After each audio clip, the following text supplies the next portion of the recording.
জনাব তারেক রহমান সাহেব পূর্ণ বিবেচনা করবেন ইনশাআল্লাহ। তারেক রহমান সাহেব আপনাদেরকে নমিনেশন দিয়েছিলেন, আবারও আপনাদেরকে দিবেন, সময় আছে।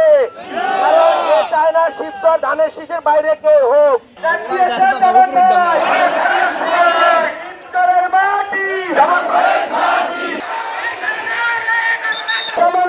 কিছু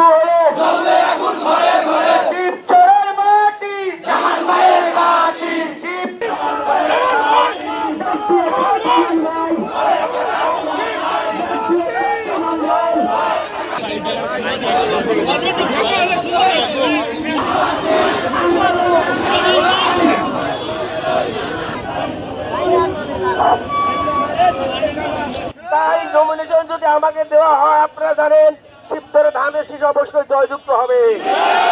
বর্তমানে তাকে নমিনেশন দিয়েছে, সে জনগণ শূন্য, তার শিবচরে কোনো কাজ নাই, শিবচরে মিছিল নাই, মিটিং নাই। একজন মহিলা মাত্র তাকে নমিনেশন দিয়ে সে শিবচরবাসীকে ছোট করেছে।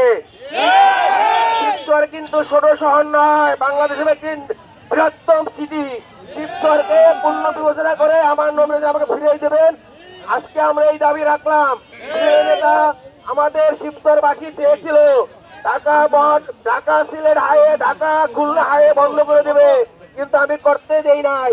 আমি চাই না কোনো মানুষের ক্ষতি হোক, যানবাহনের ক্ষতি হোক। আমরা সুন্দরভাবে শুধু প্রতিবাদ জানিয়েছি আপনাকে, আমার দলের নেতাদেরকে।